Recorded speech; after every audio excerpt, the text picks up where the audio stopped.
Shut up and sit down.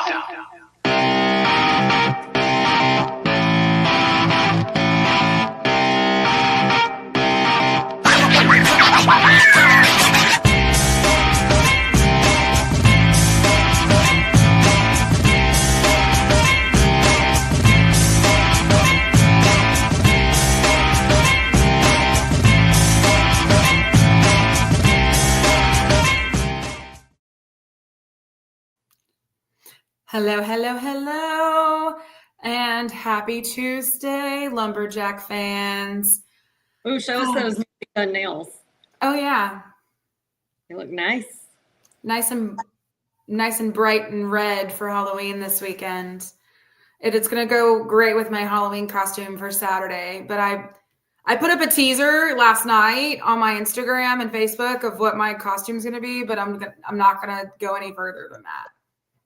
Okay, I didn't see it, so I'll have to look. Okay.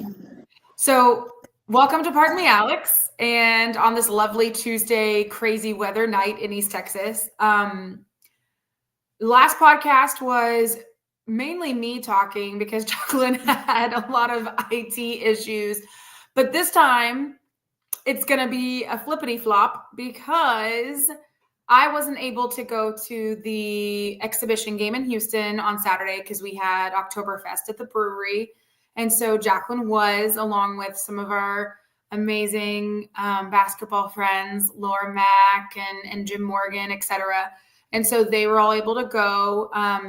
So Jaclyn's going to be telling us a lot tonight, debriefing us on the game and how it was and how the guys played and everything like that. So I hope you're excited for that part of it since you didn't really get to hear her talk last time. So Try to make up for it today. Yeah, and fingers crossed everyone listening and watching that her internet cooperates, because then if not, I'll just be flying by the seat of my pants trying to explain the statistics. Oh God. So this was such a fun game. So I'm glad it was fun. Real quick, did you make it to the pregame? Yep. Okay. So gonna shoot into was an intro, a little background. So they did have a pregame event at Carback Brewery, which is literally like 2 seconds away from where the game was, Delmar Fieldhouse. So it was from 3 to 5. I didn't get there till like 4 probably just because I was being lazy on Saturday and I was like, I'm not in any rush. I'll get there when I get there. But anyhow, it was fun. It was cool. I remember, I think we went there one year for something like during a Battle of the Piney Woods weekend, some kind of alumni thing. I'm sure. I've been there multiple times, so I'm sure there was something. But it's a pretty cool venue for anyone who hasn't been. And they had like a whole upstairs room and bar just for us. So that was cool. Coach Breyer was actually there when I got there. So a little bit of a surprise there. And lots of our friends. Scott Allen was there. Jim Morgan was there. Of course, Laura was there. Dennis was there. Oh, good. Yeah. So that was fun. We just hung out for a few minutes and then we went over to try to get to the gym, a little bit before 5 just to make sure we got there in time. And we haven't had a podcast with you guys since we had Meet the Jacks, but at Meet the Jacks, I got to meet, Laura and I got to meet Bryson's parents. Lovely couple, and they live in Arlington, so they will be coming to a lot of games this season. Wonderful. And they came to the game. So we got over to the gym, got in, went and sat right behind our bench, like we always do. Mm-hmm. And then Kevon had told Laura that he was going to come to the game and was going to be bringing some teammates, and so we just assumed that meant Rockets teammates. We didn't know.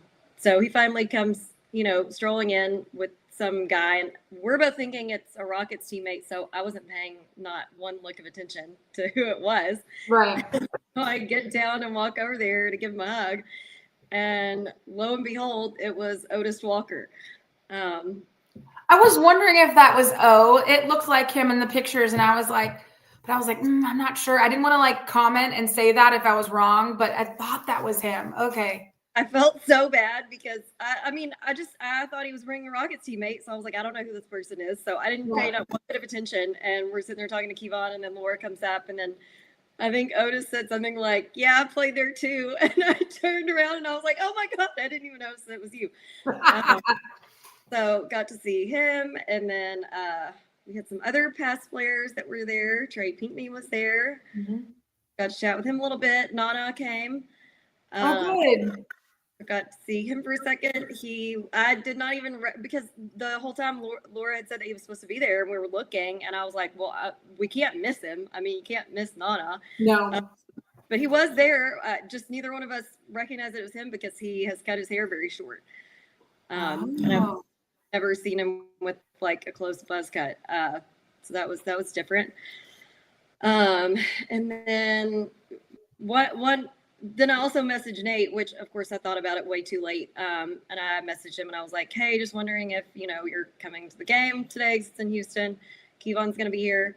And he messaged back and was like, well, I'm in Houston, but I'm not at the game. And so I should have thought about it earlier. But then he was like, well, what time does it start? And this is when we had like a 15-minute delay for game start because I don't know what was happening with the clock. So I texted him and I'm like, well, I hadn't started yet. You can probably still make it. Enough time to see something because who knows. And then another fast player before the game was supposed to start, Davion texted me and was like, hey, is the game streaming anywhere? And I don't know what happened because I swear at the pregame thing, Jim Morgan showed me on his phone that it was going to be on ESPN Plus, and you couldn't find it. My dad couldn't find it. Davion couldn't find it, which when Dad couldn't find it, I was like, okay, maybe he just, I don't know, couldn't find it. But no one could. And when I went to look back to rewatch it, it was not there. Yeah. So I was looking when we were at the brewery because a few people had asked, because there's a few people that come to the brewery on a very regular basis who obviously know that I'm, involved in basketball stuff. And so they said, do you know if the game's streaming? Like, can we put it on? I was like, honestly, guys, I looked earlier and I couldn't find a darn thing. I was like, but I can put on the football game. So that was really all that's all I could do for you was put on the Lumberjack football game, which also turned into a good game. So that was fine. But still, like, I was really hoping it was going to be streaming because I was going to sit there and watch it. But, oh, well. Yeah. I wish it was. I really do, because I think a lot of people would have been very psyched to see it. Let's see, a few other people in our little group list that I saw there. Erica was there. Alton was there. Got to see a few people. Anywho, so yeah, if you didn't see it, I'll just say you definitely should come next Monday to the home opener and watch the girls and the guys play so you can see them yourself, because dive into it. And I'm just going to go ahead and say that the stat section is going to be a little lean this episode because they didn't post the official stats to the website. So what I could find is not the full gamut of the stats that we normally give, but give you what we got. So our starters for the game were Keon, Cece, Cam, Gerald, and Latif. The score, we did win 105-100 in overtime. Alex just told me that I'm buffering again, so hopefully. But you're caught back up now. You're good. You're good. For a minute there, you were behind, and now it caught back up. Okay. Amazon Web Services, get it together, man. So yeah, we won 105-100 in overtime. I'm gonna say we led by as many as 21 points. I really don't know what to tell you. Am I buffering again? No. Sorry, I was waving to my mother. Oh, she said, okay. Sorry. That was my bad. No, I didn't see it. I just immediately assumed it was me. I'm the problem. Hi. But yeah, so anyway, we led by as many as 21 points. I honestly can't tell you what happened in the second half, but I have questions. When I saw the stat sheet and the score, I was like, And you were doing a really good job keeping us updated on the basketball chat. And whenever you said that they were, obviously closing in and the gap was what happened? Yeah, and I was trying, and I'm going to tell you it was difficult because I was updating the basketball group chat, Tess, and my dad. So I was like, copy, paste, and I'm normally not on my phone when I'm watching. So anywho. I know. You had a lot of people you were keeping updated, which was appreciated, but oh my God, yeah. So yeah, I guess somewhere about halfway through the second half, I don't know. I guess we got cold, they got hot. Happens. I don't know. It just seemed like it turned around on a dime. Because when it got like 10-ish points, Laura and I were both like, no, don't like this. Like, we liked the 20-point lead. What happened? Right. But anywho, so throughout the game, the score was tied 6 times and the lead changed 4 times. Mm-hmm. And now I will give you Sean Kennedy's smaller stat section. Our field goal percentage for the game was 51.6. Our 3-point percentage was 26.9. Free throws, we were 86.5. Thank you, Keon. Pretty good. Total rebounds, we had 28. We only had 4 offensive boards, which obviously I would like to see a little bit more than that. 24 boards. We had 24 fouls. I will say at the beginning they were calling the fouls a lot more heavy on us than Sam, and it was just one of those games where we were playing equally as aggressive as they were. Yeah. They were falling more on us. But it did end up evening out more towards the end. Turnovers, we had 12, which I'm literally ecstatic with that number, especially it being an overtime game. That's really low. I'm very happy with that. Their turnovers were 19. We had 11 and 4 blocks. Like I said, smaller stat section, so that's literally all the stats I have to give you. And it was very difficult, like zooming in on this little screenshot that I had of a typewriter stat sheet. So you're welcome that you got those. Now to the game leader section. Usually we highlight like the top 2 or 3 scorers of the game. This game, since we don't have as many stats and it's the first game with pretty much a brand new team, listen, if you had any kind of positive stat on that stat sheet, you're going to get a shout out. So here we go. Get it. Game leader, Keon, with 43 points. That was the most points, obviously. 7 rebounds. That was the most rebounds. 5 assists, most assists on the team, and 1 steal. Okay, can we pause really quick? Should we pause or come back to that? Come back. Okay, go ahead. Latif, 16 points, 1 rebound, 4 assists, and 3 steals. He had the most steals on the team. That's good. Now I'm confused, and I don't know if I'm pronouncing his first name right or not, if it's Narit or Narit, but we'll find out soon enough, because now I've heard it both ways. He had 11 points. Which way was it said at the Meet the Jacks? I don't remember, but again, it was just Danny was saying it. It wasn't them saying it. True. You know what I mean? But you would think that Danny would have asked pronunciation before he got up there. I mean, he's no slouch, I'm sure, but I don't know. I just want to hear it out of their mouth so that I know for a fact it's correct. We should just DM them all and be like, can you give us a voice memo of your name? Right. Submit at the link below. Yeah. All right. Next, we had Cam with 9 points, 2 rebounds. Then we had Gerald with 6 points, 4 rebounds, 3 blocks. That was the most blocks on the team. Good. And steal. We had Cece with 6 points, 3 rebounds, 3 assists. We had Eltramon also with 6 points, 2 rebounds, 1 steal. Also with 6 points, Ahmed. I better have said that correctly. I'm still going to call him just Mo. I'm going to say Mohammed. Yeah, well, that's going to be confusing because I'll get to why in a second. So Ahmed had 6 points, 1 rebound, 1 steal. That may be confusing because Tashik Musaka, everyone calls him on the team calls him Moo. So then we'll have a Mo and a Moo. Well, then I'll just call him Mohammed. It's gonna take some time to get the nickname. Okay, so they call him Moo. I mean, Mo and Moo, I could do that. I think. I feel like I could juggle that.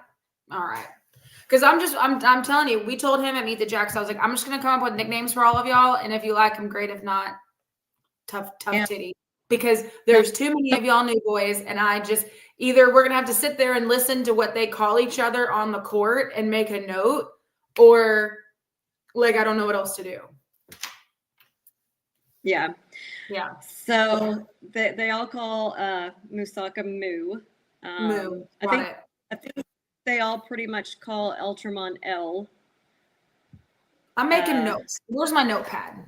Let me get my notes all here for you. And okay, I think a lot of them call Ahmed Ak. I do not know why. Ak. Okay. Ak, like ACK. Yeah. All right. Then next, again, I know I am mispronouncing this name because I think I pronounced it like a J, and I think it's like a Y. Yeti Mimus. Yeti is what they called him. So Yeti. They called him Yeti. Okay, so like the Yeti, like a big white hairy monster. Got it. Oh, I wrote that on the wrong person. Okay. So anyhow, Moo had 2 points, 1 rebound, 1 block. Yeti had 2 rebounds, 1 assist, 1 steal. Marcus had 1 rebound, and Bryson had 1 rebound. Okay. Also, again, just on the off chance any of you boys are watching or listening, doesn't usually happen, but if you and you have a nickname or go by something specific that us white girls can pronounce, holler. I don't want to mispronounce names. I'll let you girl. Please. We don't either. We don't want to mispronounce names. And it's just easier. Like Keon, that's Key.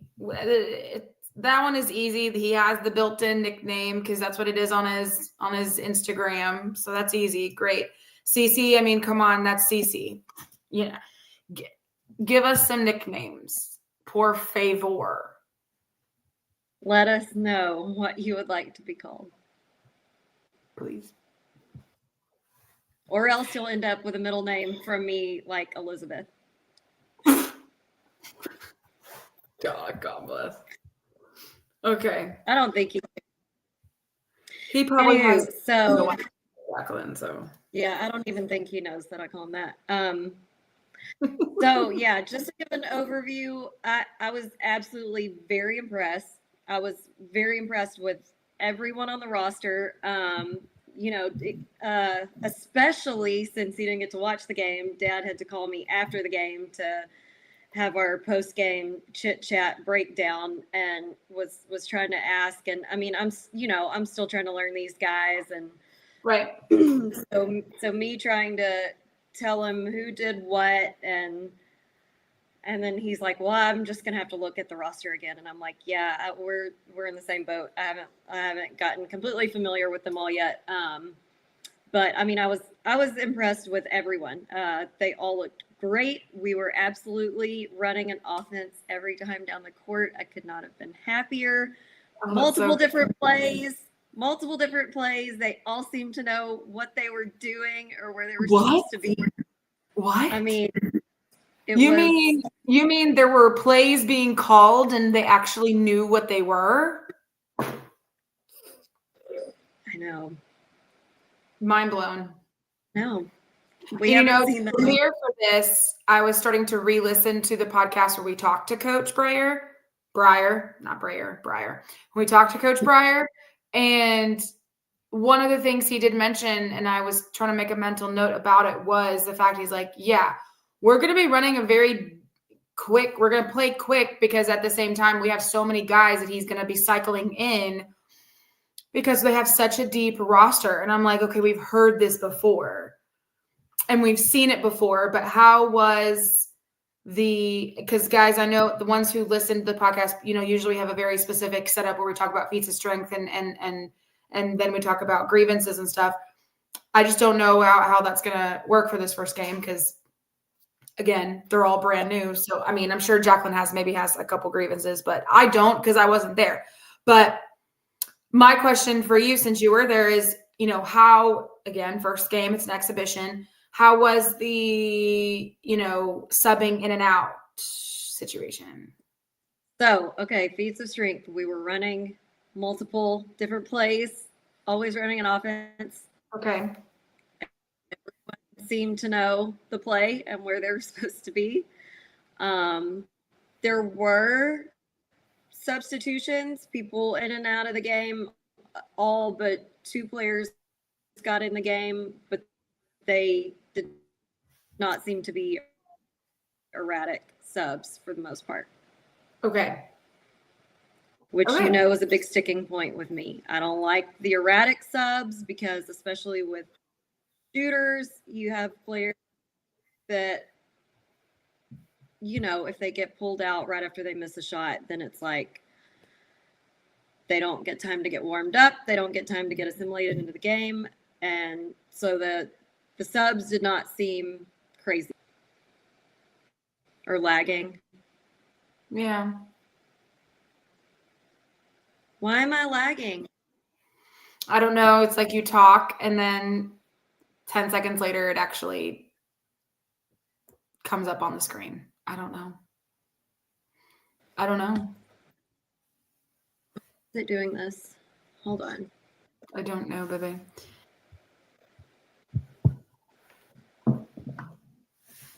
It was going really good there in the beginning. Un momento. Okay, I just closed a bunch of that I had open for work stuff. Maybe that was dragging it down. We'll cross our fingers. This is so weird because during the podcast last time, legitimately. Okay, well, I'll just. It was so strange because, like, during the podcast when we were live, it was like this. It was laggy. And then as soon as we got off live, it was perfect. There was 0 issues. So I don't really know why it's doing it during live. But when we exit off live, it's like, I don't know if it's one of the streaming platforms, if it's like Facebook or YouTube or Twitter that's like causing it to slow down. I don't know. But I feel like it would slow down on both of our ends. I don't know. Well, I mean, you've kind of froze up and been slow a few times for me too. So really, maybe it's just seems a StreamYard issue, but I don't know what.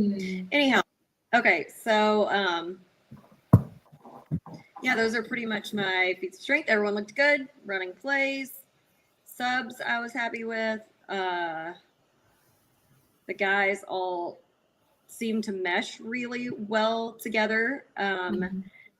After the game was over, so they had like set up supposedly sides that SFA was supposed to be the other side of the court, but obviously Laura and I wanted to sit behind our bench. So we sat on that side. And when the game was over, all of our guys, they also had courtside seats on the other side.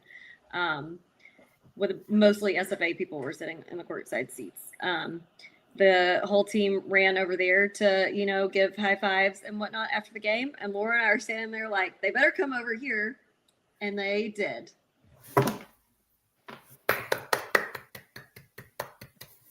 I'm pretty sure every single one of them came over. So I was very pleased with that. Next question. Did they give you a hug or did they just do high fives? I gave them hugs. I don't know if that's what they wanted, but that's what I went for and reciprocated. So. Okay, good. So they did reciprocate the hug though. Yep. Okay. And did you tell them this is what we expect every time at home? Okay. I did not, just because I was so thankful that they came over, but every one of them that said thank you for coming, I was like, of course, thank you for coming over here to see us after the game. So we were very pleased with that. Okay. Well, again, maybe CC, because he knows we'll be back there, and so does Keon. But again, CC knows we're back there, so hopefully he will. And always, all the little old, ladies and guys who adopt them during the season sit behind us. And here's the thing: if they stop coming over, we're just gonna bust down off the dang and just go down onto the court like we started doing at the end of last season. Try to stop me. We will get our hugs. And then my favorite part is when they give hugs and they're like, well, I'm sweaty. I'm like, does it look like I give a rat's? Yeah, no, we don't care. In fact, Laura and I were, I was like, I'm glad that you wanted to sit behind the bench too, because that's where I have to be. And she was like, I want to feel their sweat hitting me. And I was like, yes. I love her so much. I'm so glad that she was there with you. So when they came for the hugs, it was fine. I definitely had like a whole side of my face that was like covered, like drenched in sweat from the hugs. But you know what that tells me? Happy. I don't care. Yeah. I love it. Bingo. So yeah, I mean, those are general feats of strength, but all pretty good. And one of them's inconsequential since we won anyway. I do wish that we wouldn't have let go of a 21-point lead, because I would have loved to just given it to them by 20 plus points. But we don't get any extra points in the, scorebook. A dub's a dub, and I was happy to have it. That was the first one. The second one, and I feel like I will go on quite a tangent on this one. I'll try not to, but let's see. Here's the disclaimer. I'm speaking for both of us on this. I'm just saying me because I was at the game, this game. But anyone who knows us know we will stand up for our boys under anything. I mean, I could go on a whole rant about the Northwestern game again. I will not today. I was, but I won't. But here's the thing. We will stick up for them no matter what and have their back. And the main thing is this. During the game, I know, as a player, it is the most tempting thing when just a little shithead player on the other team wants to talk shit to you and you want to say something back. Mm-hmm. But we don't want our boys to get texts or get thrown out of the game. Now, I can get thrown out of the game, and that's not gonna hurt their performance at all. So let me do the shit talking. Guaranteed, if there is a player being nasty to one of our players, I will be screaming shit from the stands. Guaranteed. I got it. I got your back. So just you don't have to say anything. And I'm not saying that any of our guys said anything. I didn't see any of them say anything. But there was one player on their team, number 55. His last name was Walker. Can't remember what his first name was. Just an absolute shithead of a player. And at one point, he made, I don't even think it was a 3. I think it was just a 2, which, whatever. And they were still down by like 15 at this point, I think. And it was on our end of the court with our bench. And on the way back, I mean, I don't know what he was saying, but he was talking shit the whole way down the bench. And you could tell it was like being nasty. It wasn't just like bragging. You know what I mean? Mm-hmm.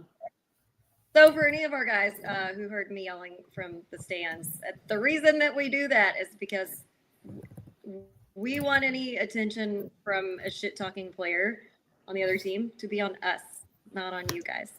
Because we can get thrown out, whatever. Haven't gotten thrown out once yet.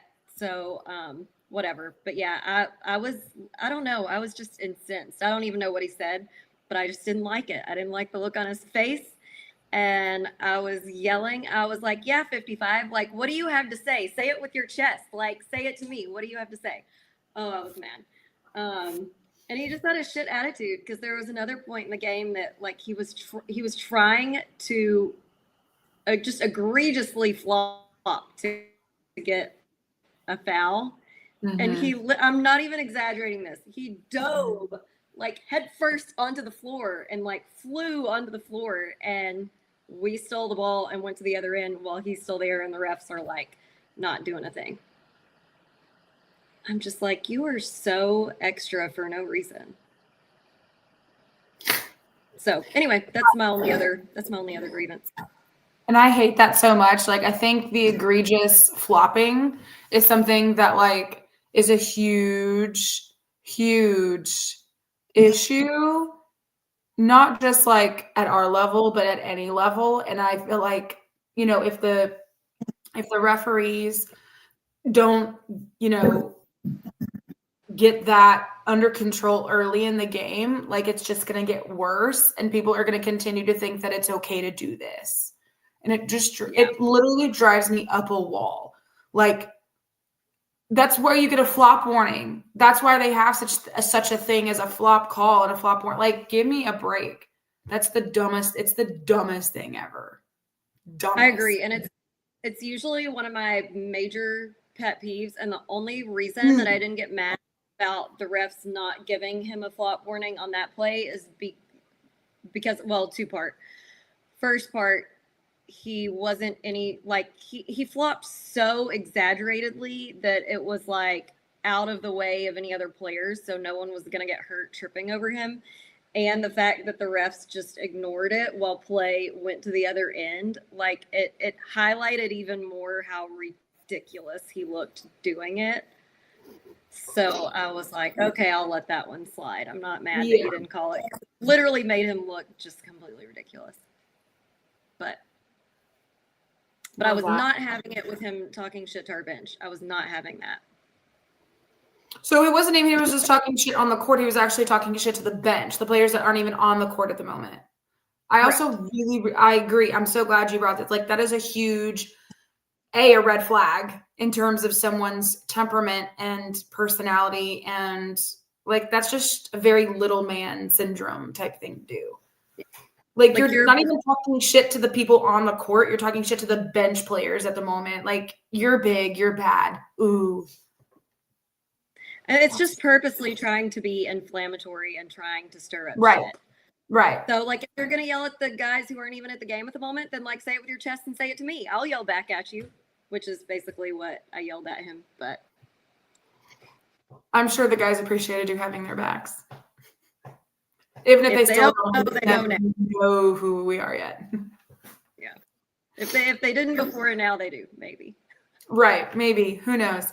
Eventually, maybe after a few home games, I realize, oh, these are those girls. Okay. Yeah. I love it. Okay. Well, all in all, a good game. Obviously, yes, I agree. I would rather them not give up a huge lead. But, you know, again, that was probably the first time other than the secret scrimmage that they actually played against someone else. So I'll give them a small pass, and they're still trying to figure out their dynamic and their game plans and their defense and I'm sure their offense as well. But like, that was a really good test, and they did well. They passed. 2 thumbs up. Well, good. I'm glad. Now I'm even more excited. I mean, you saw them in person play already once, but I have. So I'm excited now. I was already excited for the home game, the opening game on November the 3rd, but now I'm even more excited for the opening game on November 3rd, which brings me to remind everyone, the first home game, people just mentioned it twice. I'll mention it 3 times. The first home game is on November the 3rd, and it's an afternoon game. Isn't the Millsap game, isn't that like at, what did we say, 2 o'clock, 3 o'clock? 2 p.m. Yeah, 2 o'clock. Yeah.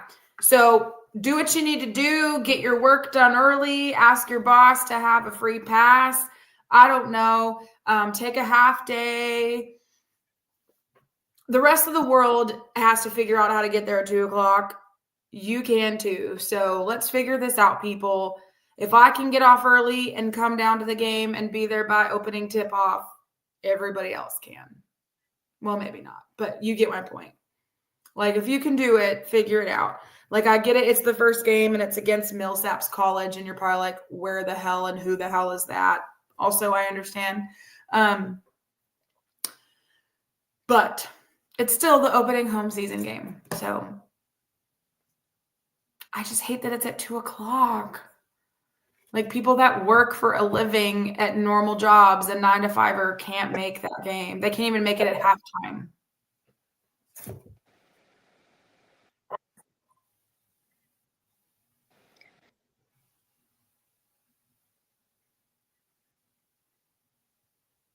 $11, so that I feel like that's even harder. I mean, perhaps you could do a lunch break thing if you were gonna try to make it, but yeah.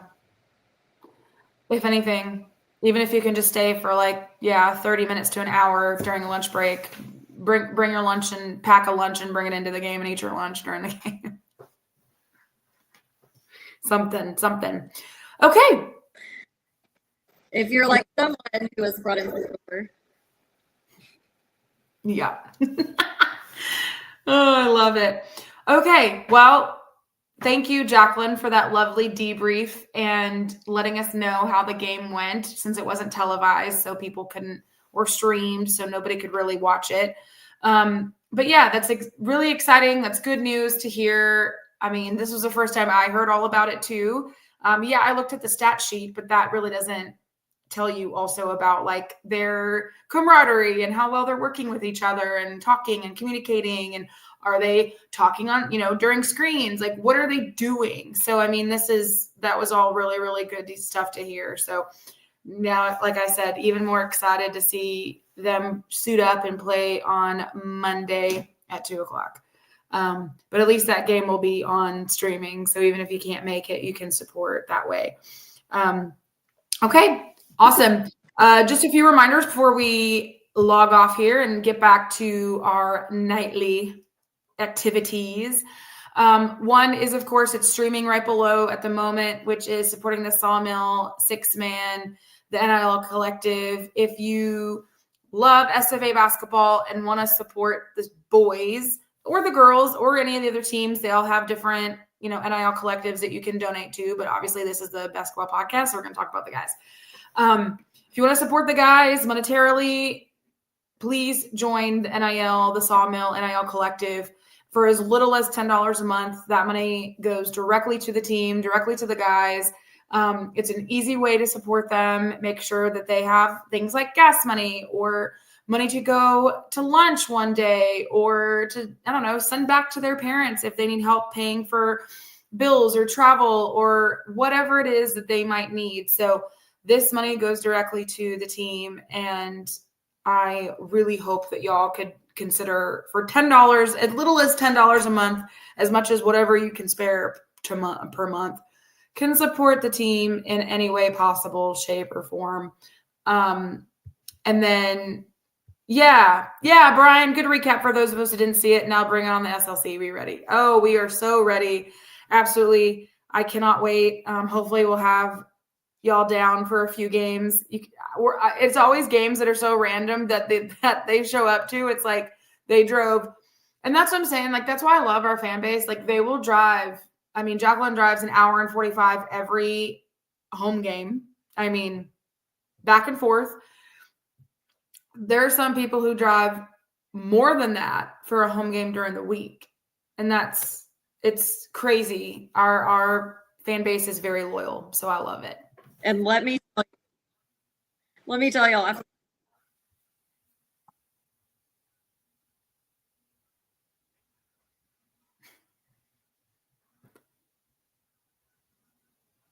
this is my only other grievance that I forgot to include for Saturday, and it has to do with the drive back. Because I'm a dummy and should not have driven back, but I didn't think it be that bad.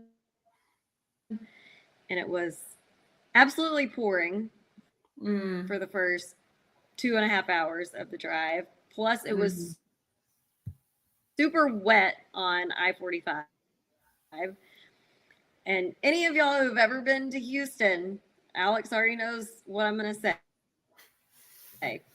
If you are not going at least 10 miles over the speed limit, you are getting ran over. It's true. Like you are going to die. So imagine the roads being super slick. There's tons of huge trucks barreling through there with the spray hitting all over my car. It was absolutely miserable, and I ended up having a migraine on Sunday because by the time I got home, also add in that the game started late, then it was overtime. So by the time it was over, I was absolutely starving. So add in the starving, straining my eyes for 2.5 hours, and tensing like this on the steering wheel for 2.5 hours. And I got home and I was just miserable all day Sunday, which is why y'all are just now getting this episode tonight instead of last night. But it was so worth it. I would do it all over again twice on a Tuesday. Love it. Good. Okay. So to round out the reminders, obviously, yes, the Sawmill Collective. And then let me give y'all. Yeah, it caught up finally. And then, of course, My Plates. We didn't mention this last time, but I wanted to make sure I mentioned it on this one. Buying your My Plates for your ride. It's a Stephen F. Awesome way to support your lumberjacks. It's easy. It's a fun way. You can obviously check out Jaclyn and I's license plates, our vanity plates on our car. We love our vanity plates. Everyone knows who we are and where we're going and coming. Hello. It's impossible to hide anywhere in Nacogdoches or in Tyler because everybody knows where we're at. But anyway, so if you go to www.myplates.com/lumberjacks, you can also get a $50 rebate whenever you go on there and sign up either a 1-year, 3-year, or 5-year deal. And you could even do like a pay-as-you-go or a layaway plan. So the holidays are coming up, and it's a really cool way and a cool gift for any lumberjack in your life. So highly recommend checking out the My Plates, and you can get a cool, beautiful purple SFA My Plate. And yeah, so Brian said his first one is ACU. So that is, I think, definitely before the holidays, or at least before the new year, I think, if I can recall correctly. But anyway, all right. Thank you guys so much for tuning in. We appreciate it so much. Hopefully between now and our next podcast, we can get this internet thing figured out. I don't know if it's mine. I don't know if it's hers. I don't know if it's both of it. I don't know. We'll figure it out so that it works. And that way Jaclyn's not having to catch up 25 minutes later on the podcast. But anyway, we appreciate y'all so much, and we are excited for the first home game on the 3rd at 2 o'clock. Hope you could come. If not, it'll be streaming on ESPN+. Okay? Have a great night, and as always, act some jacks.